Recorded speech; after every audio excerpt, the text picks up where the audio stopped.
I always imagined my daughter's wedding day would be the proudest moment of my life.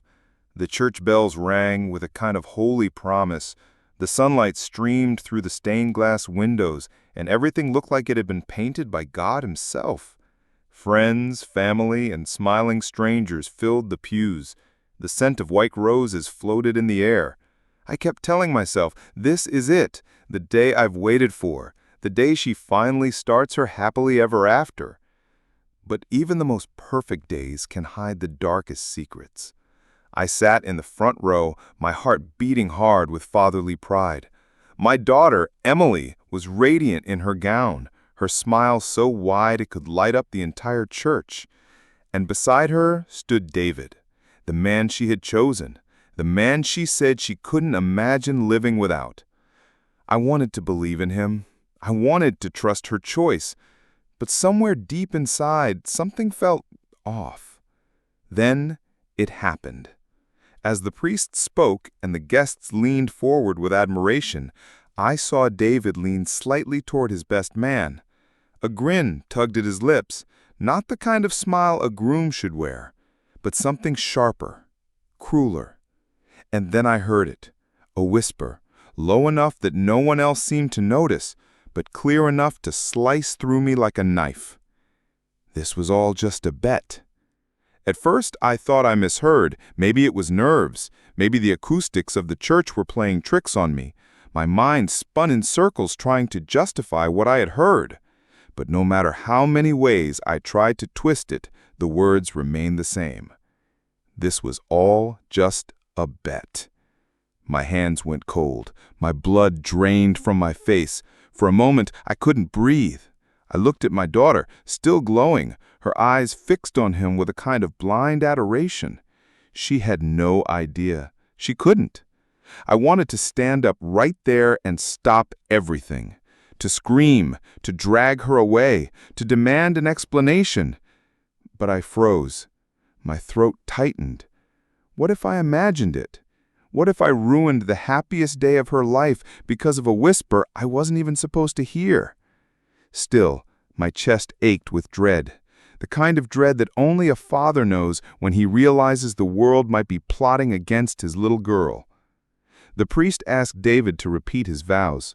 His voice was steady, confident, but I could see the smugness beneath it, the arrogance of someone who thought he was untouchable. My daughter's hand trembled slightly in his, but she smiled, unaware of the storm brewing just inches away. And then, just before he slipped the ring onto her finger, I saw it again. That smirk, that cruel twist of his mouth that told me he knew something no one else did. The whisper echoed in my head, over and over. This was all just a bet. I clenched my fists so tight my knuckles turned white. My body screamed at me to do something, anything. But all I could do was sit there, torn between the dream my daughter deserved and the nightmare I feared was unfolding. The bells rang louder, and the crowd clapped, unaware. The kiss was coming, the moment everyone waited for. And that's when I noticed something that made my stomach drop even further. David slipped his hand into his pocket, pulling out his phone. His thumb tapped quickly, secretly, as if no one could see. But I could. My eyes locked onto the glowing screen just long enough to catch the words of the message he typed. "You owe me now. I married her." This wasn't just a whisper. This wasn't just my imagination. My daughter's wedding was built on a lie, and I was the only one who knew it. The wedding crowd erupted into applause as David slid the ring onto Emily's finger. To everyone else, it was the perfect love story unfolding. To me, it was a nightmare I couldn't wake from. His whispered words still rang in my ears. This was all just a bet. And now, that secret text message confirmed the unthinkable. My daughter was nothing more than a prize in some twisted game. I sat frozen, clapping weakly with the rest of the guests, but inside my chest panic clawed like a wild animal. I kept telling myself, no, it can't be true. Maybe I misunderstood. Maybe it was some stupid joke. But then I remembered the look on his face, that smug smirk when he pressed send. There was no mistaking it. He was proud. I glanced at Emily, her eyes glistening with tears of joy, her entire body glowing with love. My little girl. She believed every promise he made, every vow he spoke. And what broke me most was knowing if she ever discovered the truth, it wouldn't just hurt her, it would destroy her. The priest's voice blurred into background noise. My mind was too busy racing, too busy calculating my next move. Should I stop the wedding? Should I stand up and demand answers? Or should I wait, gather more proof, and protect her quietly? Every option felt like a trap. If I said something now, and it turned out I was wrong, Emily would never forgive me for ruining her perfect day. But if I stayed silent, and the truth came out later, she would ask me the one question I feared most. Dad, why didn't you protect me? And then, as if fate wanted to mock me further, I noticed something else. From across the church, I saw David's best man, Ryan, glance at his phone. A smirk spread across his face, the same cruel smirk David wore. My stomach sank. He had received the text, which meant this wasn't just some casual joke between friends. It was real. They had bet on my daughter's heart, and they thought they had won. The thought made my blood boil. I wanted to march across the aisle and rip the smugness off both their faces. But I couldn't, not yet, not when she was blissfully unaware. If I exposed him now, in front of everyone, it would break her heart in the most public, humiliating way. I had to find the right moment. I had to protect her carefully. But before I could retreat, David suddenly turned his head, his eyes locking directly onto mine. The smirk slid back on his lips. "Careful, old man. You wouldn't want to ruin her big day, would you?" He knew I heard him. He knew I was onto him. And now, the game wasn't just between him and his friends. It was between him and me. The reception hall buzzed with laughter and music, but I felt like I was standing on the edge of a cliff, staring down into darkness. David's words still echoed in my ears. "Careful, old man." He wasn't afraid. He wasn't even trying to hide anymore. No, he was daring me to challenge him. I sank into my chair, forcing a smile as guests clinked their glasses and cheered for the newlyweds. But inside, my mind spiraled back through time, searching for the strength I'd need to face what was coming. Emily, my little girl. I remembered the day she was born, the nurse placing her tiny body in my arms, her fragile fingers curling around mine like I was her whole world. That moment, I made a silent vow that I'd protect her no matter what. I'd be her shield against anything cruel this world could throw at her. As she grew, I kept that promise. I was there for scraped knees, broken toys, and midnight fevers. I worked double shifts just to afford her ballet classes because she wanted to dance like the girls she saw on TV. I taught her how to ride a bike, how to swim, how to face her fears. And then there was high school, the heartbreak years. I still remember her locking herself in her room after her first breakup, tears soaking her pillow. I sat outside her door all night, telling her stories, reminding her she was worth more than anyone who couldn't see her value. Slowly, she came out stronger, braver. Every sacrifice I made, every late night and early morning, it was all so she could have a better life, a life full of love, safety, and joy. And now here she was, smiling in her wedding dress, believing she had found the man who would cherish her forever. But I knew the truth. I looked at her across the room, laughing with her bridesmaids, her cheeks glowing with happiness. My heart twisted. How could I shatter that joy? How could I tell her that the man standing beside her saw her as nothing more than a bet? My fists clenched under the table. Maybe I was wrong. Maybe David had changed. Maybe this so-called bet was from years ago, some immature mistake that no longer mattered. Maybe, just maybe, he really loved her now. But then I remembered the text. You owe me now. I married her. That wasn't old. That was today. That was now. I took a deep breath, my chest heavy with a father's greatest fear, failing to protect his child.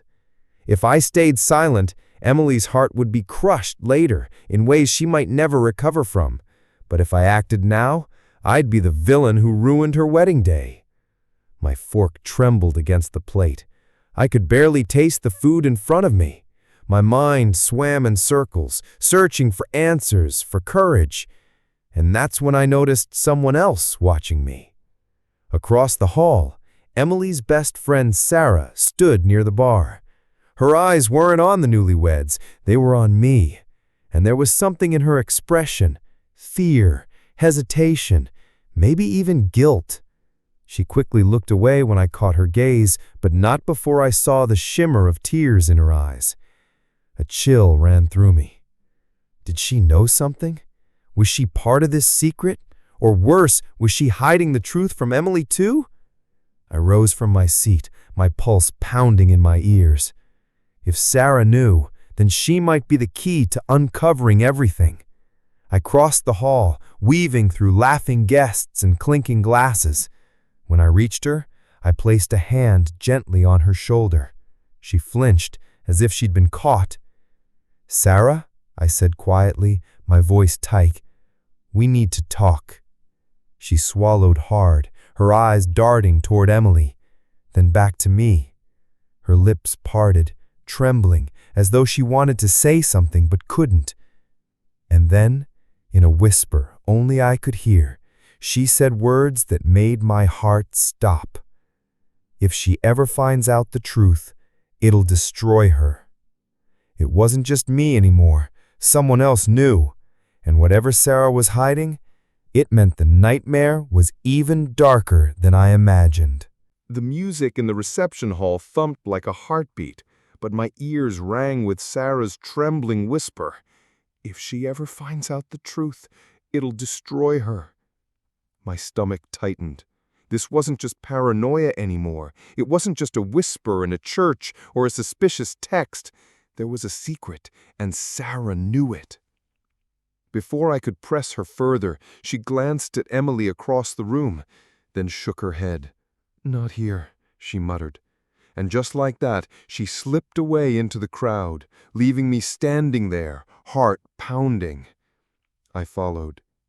Through the swaying guests, past the table stacked with champagne flutes and half-eaten slices of cake, I trailed her until she disappeared into the hallway outside the ballroom. The music faded as I stepped through the doors, replaced by the muffled hum of voices and the distant hum of the air conditioning. Sarah stood near the corner, her phone clutched to her chest, her body trembling. She thought she was alone. And then she whispered into her phone, "I told you this would go too far. She's my best friend. If Emily ever learns this was just a game, she won't survive it. She's too fragile." My breath caught in my throat. I pressed myself against the wall, every muscle in my body tense. Each word was another dagger slicing through my chest. This wasn't just suspicion anymore. This was confirmation. David had played her, and Sarah knew the whole time. Tears shimmered in her eyes as she listened to the voice on the other end. I couldn't hear what they said, but I saw the guilt on her face, the kind of guilt that eats people alive. "No," she whispered again. "Don't tell me it's harmless. You made a bet, and now she's married to him. This isn't a game anymore. It's her life." My blood boiled. The walls felt like they were closing in on me, suffocating me. A bet. A marriage. My daughter's heart in the hands of liars? I wanted to storm into that hallway, grab the phone from her hands, and demand every truth she'd been hiding. But something in me froze. Maybe it was fear. Maybe it was the weight of all the guests just a few feet away, celebrating a love story that wasn't real. I stayed hidden, teeth clenched so hard my jaw ached, listening to every poisoned word. Finally, Sarah hung up the call. Her shoulders slumped, and she pressed her palms against her eyes. For a moment, she just stood there, broken. Then, with a deep breath, she turned straight toward me. Our eyes met. Her face went pale as if she'd seen a ghost. You heard that, didn't you?" she stammered. I stepped forward slowly, each word heavy with anger I could barely contain. Every damn word. Her lip quivered. "Please," she whispered, "don't say anything. Not yet. Emily, she's happy. She finally feels like someone truly chose her. If you take that away today, on her wedding day, it'll kill her inside." My chest heaved. The thought of my daughter living in a fantasy built on betrayal made me sick, but the thought of her heart shattering in front of everyone she loved made me just as sick. I was trapped. "Tell me the truth," I said, my voice shaking. "How long have you known?" Sarah's eyes filled with tears. "Since the beginning. I begged David to stop. I begged him to tell her, but he just laughed. He said it was harmless, that she'd never find out. And then it became real. He proposed, and she said yes." Her words blurred into static in my mind. Betrayal, lies. My daughter's best friend had been carrying this secret, standing by her side, pretending to celebrate a love she knew was rotten to the core. I wanted to hate Sarah. I wanted to scream at her. But as I looked at her trembling hands and tear-streaked face, I realized she was just as trapped as me. "Please," she begged, gripping my sleeve, "if you expose him now, in front of everyone, it'll destroy her. Let me find another way. Just not today." Her desperation was raw, but so was my fury. I yanked my arm away and stepped back, my voice a low growl. "If you won't tell her, then I will." Sarah's eyes widened with terror. And then, before I could say another word, I heard footsteps behind me. Slow, deliberate. I turned. David stood there, his smirk sharper than ever. "Well," he drawled, clapping his hands softly, "looks like we have ourselves a little secret meeting." The groom had caught me, and now the game was no longer in the shadows. I thought the nightmare had ended once I moved into Jake's house. He promised me I'd be safe there, that no one could reach me. For the first few days, I almost believed him. I slept without trembling, I laughed at his silly jokes, and for a brief moment I thought maybe I could have a normal life again. But then came the phone call. It was past midnight when the landline rang. Jake picked it up, but after a few seconds his face turned pale. He handed me the receiver without a word. On the other end, a rough voice whispered, "You think running away saves you? He's watching. He knows." Then the line went dead. My blood froze. Who was watching? How did they know where I was? Jake tried to calm me, saying it was probably a prank call, but in his eyes I saw the same fear I felt. Something wasn't right. The next morning, I noticed the man standing across the street, leaning on a lamppost. He wore a dark jacket and sunglasses, even though the sun was barely up. Every time I peeked through the curtains, he was still there, motionless, like a shadow planted to scare me. That afternoon, I gathered the courage to step outside. The man didn't move at first, but when I walked down the driveway, he started following me. My chest tightened. I sped up. He sped up. By the time I reached the corner store, he was right behind me. "Stay away from him," the man hissed, slipping a folded note into my hand. Then he vanished into the crowd before I could even ask what he meant. When I opened the note, my heart nearly stopped. In shaky handwriting, it read, "Jake isn't who you think he is. He's part of it. The world tilted beneath me. Jake? The man who saved me? The one person I trusted? Was he hiding something? Was I living under the same roof as another danger? I shoved the note deep into my pocket, my hands trembling. That night, when Jake asked me what was wrong, I lied. I smiled and said I was fine. But inside, every nerve screamed that I wasn't. Because now I had two terrifying questions. Who sent the warning? And more importantly, was Jake really my protector?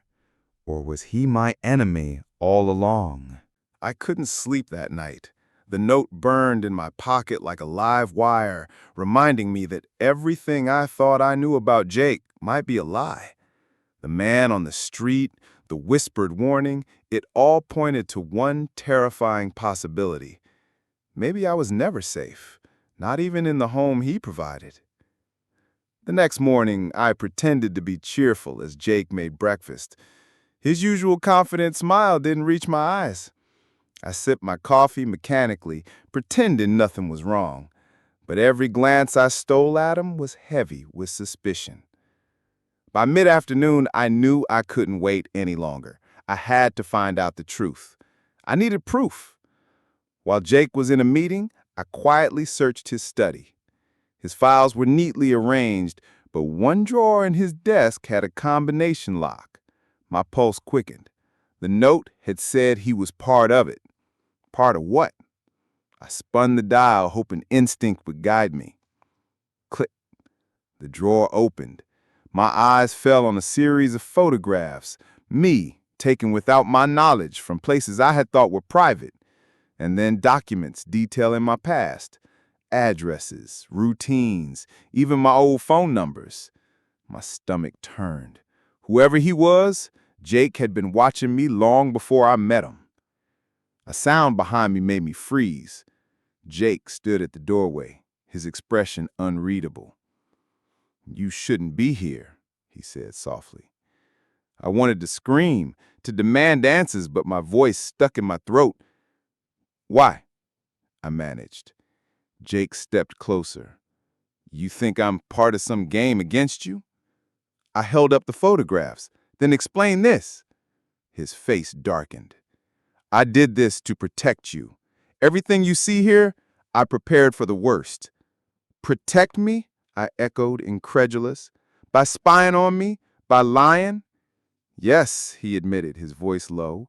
"There are people who will hurt you, and I couldn't risk leaving anything to chance." My hands shook as I processed his words. It was horrifying, knowing that my life had been under constant surveillance. But beneath the fear, I felt the flicker of something else. Confusion, frustration, and a painful recognition that he wasn't lying about one thing. He cared. Before I could say anything, my phone buzzed. A text from an unknown number. "Stop digging or you'll regret it." I glanced at Jake. "See? This is exactly what I feared." Jake nodded grim. "Then we need to be smart. Together." And just like that, the fragile illusion of safety shattered completely. The man I trusted, or at least the version of him I believed in, was now part of a shadowy world I didn't understand. A world where danger lurked in every corner, where every ally could be a traitor, and every secret could be deadly. I swallowed hard, forcing myself to breathe. I had a choice: run and hide, or face the truth and fight back. I chose the fight, because if I didn't, I knew I would never be safe. Not from the world, and not from the secrets hiding in the very people I trusted most. The morning sun felt cruel, sharp against the window, as if the world itself knew I was about to face a storm. My mind was a whirlwind of thoughts, each one faster and darker than the last. The photographs, the documents, the warning text, it all pointed to one terrifying conclusion. Jake's carefully curated life was a lie. And if he could hide this much from me, what else was he hiding? I decided to confront him. Not gently, not subtly. I needed answers. Every step toward his office felt heavy, like walking through water. I pushed open the door and found him already at his desk, pretending to be absorbed in papers. He looked up, smiled faintly. "Morning," he said casually, as if the past few days hadn't destroyed any illusion of trust. I didn't return the greeting. "Jake, I found everything." My voice trembled, though I tried to make it sound strong. He froze, just for a second. That tiny crack in his composure was enough to tell me he knew I had discovered the truth. "Everything?" he asked slowly, leaning back. "Yes. The photographs, the documents, the notes. You've been watching me, spying on me. Why?" He sighed, rubbing the back of his neck. "I told you I was protecting you." "Protecting me?" I repeated, my anger rising. "By lying to me for years? By manipulating everything I thought was real?" He stood, moving closer. "It wasn't manipulation, Blair. I only intervened when I had to, never to harm." "Never to harm?" My voice cracked, my hands trembling as I gestured wildly. "Do you have any idea what it feels like to realize your entire life, every private moment, has been catalogued without my consent? Do you know what it feels like to discover the man you trusted could be part of something dangerous?" Jake's eyes softened. "I didn't want you to find out this way. I wanted to protect you before it came to that." Before I could respond, my phone vibrated violently. A message from an unknown number. "Meet me at the pier tonight, alone, or she pays." I looked at Jake, heart pounding. "Do you see this? She. Someone is threatening me, and I think you're part of it." Jake's face went pale, a flicker of something unreadable crossing his features. "Blair, no! I swear I'm not part of it." But the doubt had already taken root in my mind. Everything about him, every secret, every hidden file, it made me question every word he had ever said. That evening, I went to the pier, alone, as the message instructed. The water shimmered darkly under the moonlight, waves lapping softly, deceptively calm. A figure emerged from the shadows. It wasn't who I expected. It was Rebecca. Her eyes glinted with satisfaction. "Blair Evans," she said, her voice cold. "You really thought you could keep your secrets from me?" I froze. "What do you want?" I managed to whisper. Rebecca smiled cruelly. "I want you to understand what it feels like to be powerless. And Jake," she leaned closer, "he's been playing both sides all along. The man you trust, the one you think is your protector, he's been keeping secrets that could destroy you." My knees went weak. I wanted to run, to scream, to demand the truth, but all I could do was stand frozen, heart hammering. Could it be true? Had Jake been hiding from me not just for protection, but for something far darker? Rebecca handed me an envelope. "Open it. You'll get the full picture." My hand shook as I opened it. Inside were documents, photos, and letters, proof that Jake had been involved in dealings I couldn't even imagine, connections to people I feared, secrets that made my stomach turn. Betrayal wasn't just a feeling anymore. It was written in black and white before my eyes. Rebecca's laughter echoed across the pier. "Now you see, Blair, you're trapped in a web you can't escape from. And the one you trust, he's been playing both sides all along. The man you trust, the one you think is your protector, he's been keeping secrets that could destroy you." The water glittered beneath the moon, but it didn't calm me. Every part of me screamed that my life was about to change forever, that someone I loved, someone I had trusted completely, might be the reason I was now in danger. I turned to leave, heart pounding with anger and fear. But a shadow blocked my path. Jake had arrived. His eyes were full of something I couldn't read. "Blair, I can explain," he said softly, stepping closer. I wanted to scream at him, throw the envelope at his feet, and demand answers. Instead, I asked the only thing that mattered. Was it true, Jake? Were you behind all of this? His silence answered me before his lips could. The man Blair trusts most might be the one who betrays her completely, and the shocking truth will leave her questioning everything. The pier was eerily silent except for the lapping of the water against the wooden posts. I held the envelope tight, my knuckles white, every instinct screaming at me to run, but something deeper, a need for the truth, rooted me to the spot. Jake's eyes followed me, dark and unreadable. Blair. His voice was calm, almost too calm, like he had rehearsed the words he needed to say.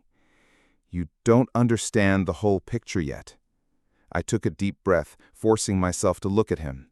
Then tell me, explain, because right now it looks like everything you said, every promise was a lie. He hesitated, swallowing hard. I wanted to protect you. All of this, the secrets, the lies, they were meant to keep you safe.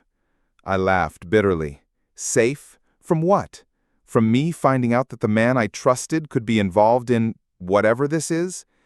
My voice cracked. You've been living a double life, Jake. Who are you really? Jake looked down at his hands, the tension in his shoulders unmistakable. There are people, powerful people, Blair. People who I owe debts to, who I made promises to when I was younger, when I thought I was smarter than I actually was. When I met you, I wanted to leave all of it behind. I did. I wanted a clean life with you. But the documents, the threats, Rebecca, everything. My heart pounded. You dragged me into it anyway. He stepped closer, desperate. I didn't drag you. I tried to shield you. But she, Rebecca, she found the loophole. She found the evidence, and she wanted to use it against both of us. I couldn't control her. I shook my head, unable to process it all. You lied to me, Jake. You manipulated me. You made me feel safe while keeping a dangerous truth hidden from me. Jake's eyes glistened with guilt. I know, and I will spend the rest of my life trying to make it right if you'll let me. But you have to believe me. I never wanted to hurt you. I never wanted this to happen.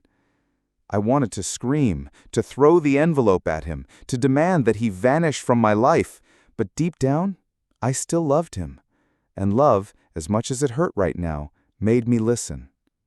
Rebecca's laughter from earlier echoed in my mind. The warning text, the envelope. It was a trap, but I didn't understand who it was truly meant for. And then it hit me. Maybe Jake hadn't been the only one playing a dangerous game. A sudden chill ran down my spine. You're lying about her being the mastermind, aren't you? I asked, voice trembling. It's not just Rebecca, is it? Jake looked away, and for the first time I saw fear. Not guilt, but fear. Blair, I didn't want you to know this yet. He paused, struggling for words. There's someone higher up, someone who doesn't want us together, someone who has been watching you, manipulating everything from behind the scenes. Rebecca was just a pawn. Watching me? Manipulating me? Yes, and they're still out there. You're not safe, Blair. Not yet. I felt my knees weaken. Every warning I had ignored, every small feeling of unease over the past few months, all of it rushed back. I had thought the danger was over. I had thought that knowing the truth about Jake was the worst of it. But now I realized it was only the beginning. I took a step back, heart racing, breath coming in short, sharp bursts. Then what do we do? I whispered. Jake's hand reached for mine, warm, familiar, desperate. We fight, together. No more secrets, no more lies. We end this before it ends us. I looked into his eyes, searching for the truth, searching for the man I had loved once, who I wanted to trust again. A sudden sound snapped us both, the creak of the pier beneath heavy steps. Shadows moved near the edge and my pulse spiked. This wasn't over. Someone was coming, and I had the sinking feeling that the person walking toward us held more power than I could imagine. Rebecca's warning wasn't a lie, and now the full danger of what I had stumbled into was about to be revealed. Blair and Jake must face a ruthless enemy who will stop at nothing to separate them, and the final confrontation will decide not only their love, but their very survival. The night was colder than usual, the wind cutting through my coat as Jake and I reached the old warehouse on the outskirts of the city. Every instinct screamed at me to turn around, to run, but the thought of letting this shadowy enemy win kept my feet moving forward. "Blair, stay close," Jake whispered, his hand gripping mine tightly. "Whatever happens, we face it together." The warehouse loomed ahead, its broken windows like dark, watching eyes. Shadows moved inside, flickers of light dancing across the walls. My heart pounded. After months of lies, secrets, and manipulation, I was finally going to see who had orchestrated everything. The blackmailer, the threats, Rebecca's betrayal. Jake pulled open the rusted door, and the scent of old wood and metal hit us. Inside, the dim lighting revealed a figure at the far end, tall and imposing, waiting. The person's voice, smooth and chilling, echoed through the cavernous space. "So, you finally decided to show up? I wondered how long it would take before love made you reckless." I froze. The voice, it was familiar. Too familiar. "Emma?" I whispered, disbelief twisting in my gut. "You should have guessed, Blair. I've always been one step ahead. All those coincidences, all those threats. You didn't see it coming, did you?" Jake stepped in front of me, protective. "Emma, why? You were my sister, Blair's friend. Why betray us like this?" Emma's eyes were hard, calculating. "Because someone like you deserves to be tested. Love, trust, they make you vulnerable. And the world doesn't reward weakness. I had to ensure you'd survive, or fail trying." My chest tightened. "You've been manipulating everything? For what? Some twisted lesson?" "Yes," she said, taking a step closer, her figure looming. "To show you that love alone is not enough. That sometimes, to survive, you must be ruthless." Jake didn't move. "We survived the lies, the threats, the chaos. You think a game like this can break us? You're wrong. We face it, together, and we win." Emma's lips curled into a smile, one that didn't reach her eyes. "Then show me your strength." The next moments were chaos. Shadows moved faster than I could follow. Emma's strategy precise and ruthless. She tried to separate us, lure us into traps, but every time Jake had a counter. Every time I found courage I didn't know I had. Together, we became a single unit, anticipating each other's moves, unshakable in our resolution. And then, finally, the confrontation reached its peak. Emma cornered us, but in a split second of distraction, Jake grabbed my hand, pulling me out of harm's way. I turned to see him facing her, his eyes fierce. "Enough," he said. "Your lessons, your games, they end here." Emma hesitated, a flicker of doubt crossing her face, but before she could react, I stepped forward. "No more threats. No more manipulation. We choose our own path, Emma, and that path is together." The final moment came, a standoff, tense and electric. And then, surprisingly, Emma lowered her head, her expression shifting. You actually survived. You both survived. And I underestimated you." Jake exhaled, relief flooding his face. "It's over, Emma. Let it go." She nodded, stepping back, retreating into the shadows. And just like that, the danger lifted, leaving only silence, the kind that feels like a heavy weight has finally been removed. I collapsed into Jake's arms, tears streaming down my face. "It's finally over," I whispered. "For us," Jake replied, holding me close. Nothing can touch us now. Not threats, not lies, not anyone who doubts what we have. We left the warehouse, hand in hand, walking into the night, the city lights ahead like promises of a new beginning. The chaos, the secrets, the emotional roller coaster, it had all led to this, to freedom, to love, to a future we could build together without fear. As we reached the car, Jake looked at me, eyes soft but full of determination. "Are you ready for the rest of our life, Blair?" I smiled through the tears, squeezing his hand. "I'm ready. No matter what comes, we face it together. Always." And with that, we drove into the night, the city around us sparkling with possibilities, knowing that whatever challenges lay ahead, our hearts were finally unbreakable, our bond unshakable, and our love undeniable. Sometimes, the greatest threats aren't the ones we see. They're the ones that test our trust, courage, and love. Blair and Jake survived not just enemies, but the trials that could have torn them apart, and came out stronger than ever.